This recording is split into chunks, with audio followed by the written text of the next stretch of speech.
Mike Pence is the governor of Indiana. He's a former Republican congressman. Some say he might be a Republican presidential candidate going forward towards 2016. I'll ask him about that later. Governor, I should say, thanks very much for joining us. You used to be a congressman. Let's talk a little bit about what you want to hear from the President of the United States. He's going to be addressing the American public from the East Room at the White House at this news conference in the next hour. What's the most important thing you'd like to hear from President Obama?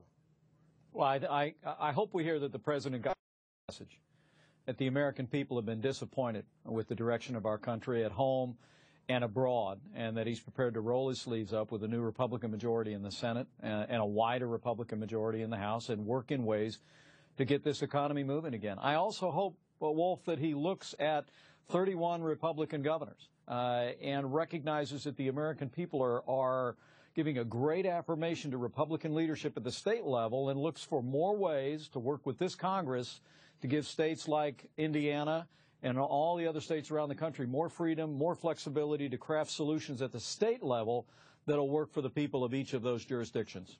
You believe Republicans in the Congress and Republican governors like yourself will be able to work with this president during his final 2 years, looking ahead to 2016?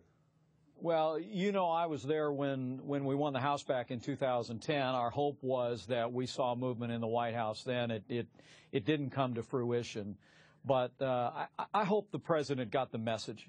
He said before this election that he wasn't on the ballot, but his agenda was. And I think the people here in Indiana, people all over America, agreed with him. His agenda was on the ballot, and the American people sent a resounding message for change in the policies that have caused the slowest recovery in recent memory.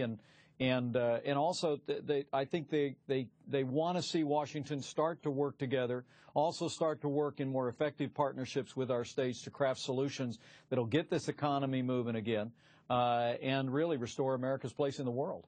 What will it say to you if the president in the coming weeks, as he's promised to do, takes unilateral action, executive orders, as they're called, going around Congress to go ahead and provide a change to the illegal immigration status of millions of people living in the United States?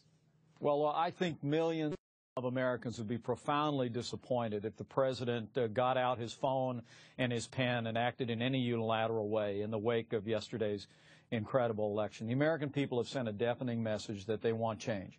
Now, I think they want to see us refocus our national government and state governments around the country on the kind of policies that will create jobs and opportunities, expand educational opportunities, improve our infrastructure. We can work together on all of those things at the national level and here at the state level. But if the president wants to begin to act unilaterally again, that's just going to send us into one more season of gridlock and acrimony in Washington, D.C., which, again, I have to tell 31 Republican governors, and electing Republican governors, as you mentioned earlier, in places like Illinois and Massachusetts and Maryland, all should send a message to this administration that the American people are endorsing common sense Republican leadership at the state level, and there's a real opportunity here not just to shrink the national government, but to send back to the states all over this country the resources and flexibility to craft solutions